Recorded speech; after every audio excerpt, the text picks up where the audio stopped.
Hello, froggies. Happy St. Patrick's Day. Today I wanted to talk to you a little bit about insects. Since spring is on its way, I figured it would be a good idea for us to learn the different body parts of an insect. So for an insect, there are 3 body parts.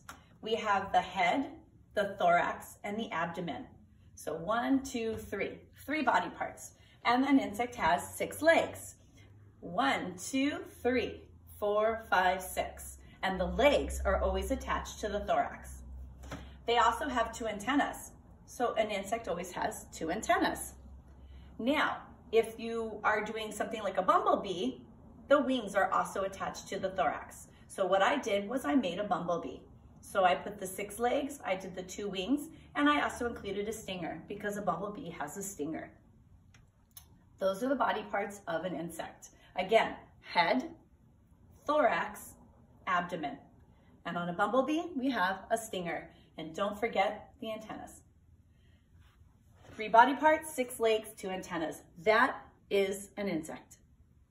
All right, boys and girls, I also would like to read you a book about a bumblebee. So I have a book called Mr. Bumble.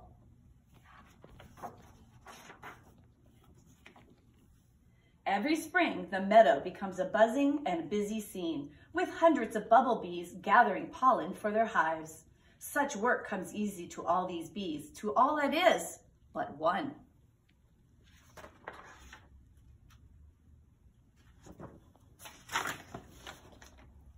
His name was Mr. Bumble, and he was the clumsiest bee who ever buzzed. Sadly, when it came to gathering pollen, he could never take off from a flower without bumbling, fumbling, and tumbling. While the other bees buzzed back to their queen with mounds of the golden dust, Mr. Bumble always returned with the smallest share. "Another empty bucket?" Queen Bee would fuss.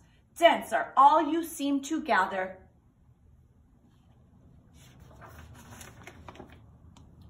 One evening, the queen held court. "Something grand has happened," she announced. "Today, one of our scouts buzzed over an undiscovered clover patch.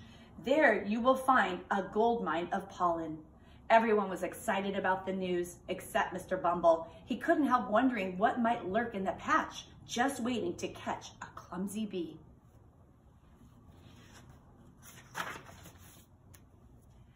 "Study this map well," declared the queen, "for tomorrow you journey there." "But what else did the scout see?" Mr. Bumble asked. "Does somebody live in the patch? And if so, what if he's mean?" "Well," said the queen, "if that's true, those of you who are quick and clever have nothing to fear. But those who are not," she added, looking at Mr. Bumble, "beware."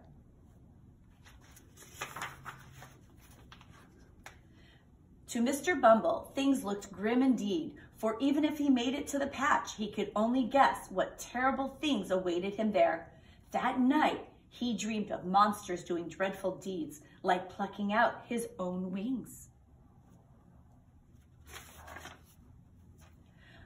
Though the next morning's journey was long and hard, Mr. Bumble finally managed to arrive, but only to find that the other bees had already filled their buckets and flown away.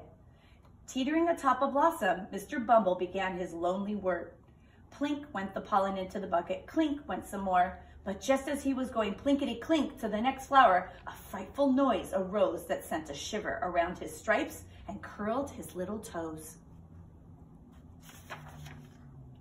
Mr. Bumble had to get out of there and get out of there quick.